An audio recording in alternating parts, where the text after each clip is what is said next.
best way to do it I have found is to just a couple cans extra here and there. Every time you go to the store, buy something extra and just throw it in a storage box. Designate a storage box and just throw it in there. You know, buy extra stuff. You see something on sale, buy it and toss it. You know, and you'll be amazed over the time how much stuff you can accumulate just buying a little bit extra here and there, because it's gonna mean a world of difference when you're on the run or you're living out in the woods and you don't have any access to society for stuff that you need or you have. It'll make a difference for you. You know, so plan ahead, folks, especially the ones living in the cities. Just look around you now. You know, I see it on television, and you know, just these rabid crowds, and that's just one term the terms that just came to me is that I'm sitting here this morning, and you look in their eyes, and they're not even human. They're pure black. They're dead. That soulless stare, and you know, it's just going to become more dominant. It's going to become more dominant. The Lord has said the invasion is going to start happening in greater numbers.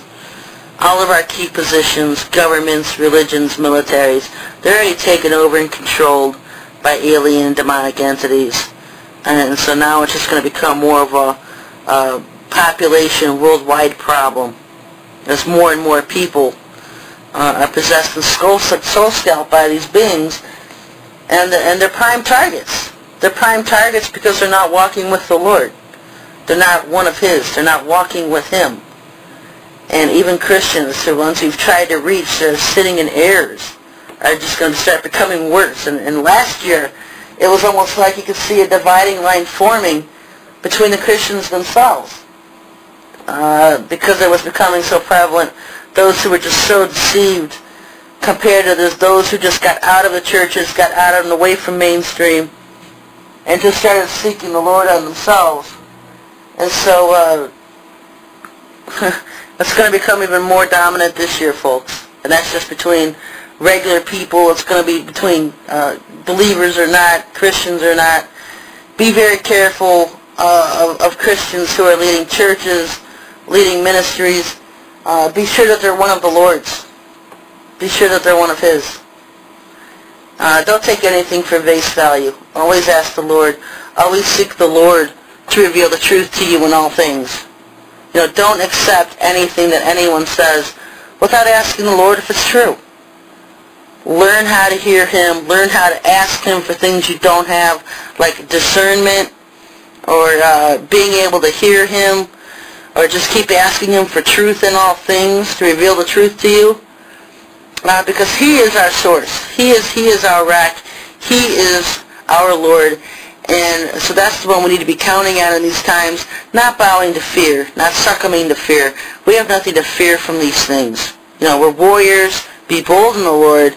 But if He tells you to head to the mountains because your family needs protected, then protect your families. Get your children to safe havens. I know there's a lot of us warriors just ready to go to war with these things. But you got to take care of business first, and most of us have children to take care of. Make sure they're in safe places. And then we can go do exploits for the Lord. You know, that's what I'm looking forward to. I'm looking forward to taking Satan on. You know, I want to get in his face just as much as any other warrior out there, if not more so. But we got to take care of business first, and that's taking care of our families, getting them to safe havens, and providing places for other people to go to that are going to lose their homes in the coming catastrophes that are coming. And so I'm trying to get a safe haven prepared for the Lord's people. If you want to donate money to this, you can do so at SherryTalkRadio.com. I have a donation button on the site. Because I don't have any money to front for this.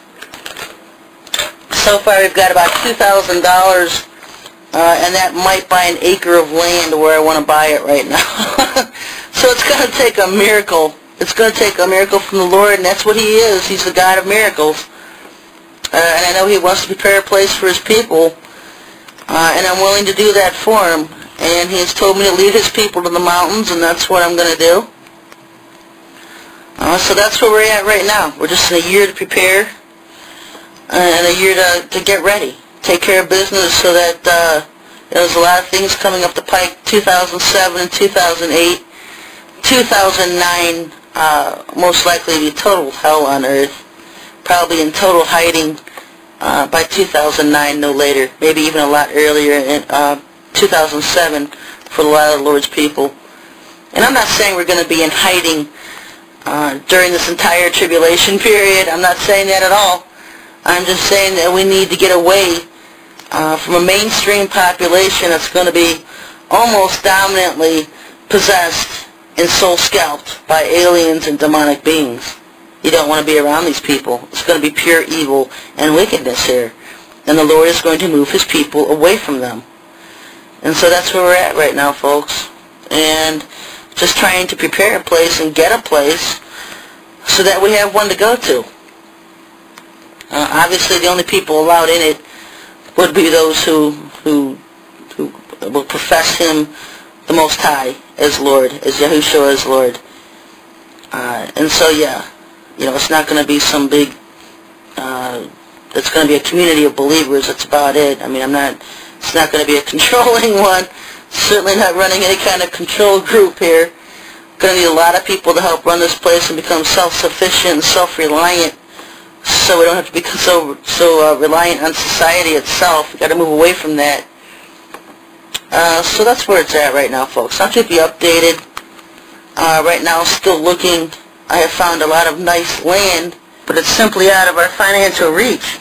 So we do need donations. We do need to raise a lot of money so that we can find land, so that people know where to go to, people know where they can head to when they lose their homes or they need to flee for some reason out of their cities especially, or out of their areas, and just have the Lord leading people there. So we need to get that set up. We need to get that established. I've got a lot of laughter out of the whole thing, a lot of mockery from the Lord's people, who just find it ludicrous that the Lord Himself would have His people flee to the mountains and hide because they expect to be raptured out. And if they're not raptured out before bad things happen, then they fully expect the Lord to just take care of them where they're at. And you know what? The Lord is telling them to prepare to flee to the mountains. But you still can't, you wouldn't need a hammer to hit these people over the head with till they get it. They're just, go back to your couches, stick your head in the sand, and refuse any kind of pre-warnings from the Lord at all. And then when you find yourself in the middle of a mud puddle, you're going to be reaching out for Him. Why am I here, Lord? Get me out. And He's going to turn their backs on them. He's not going to listen to them. He's going to ignore their cries and their pleas for help. And this is a passage in Proverbs He took me to a couple of weeks ago. Proverbs 1, verse 22. How long, ye simple ones, will ye love simplicity? These are the couch potatoes. In the openings of the gates in the city she uttereth her words, saying,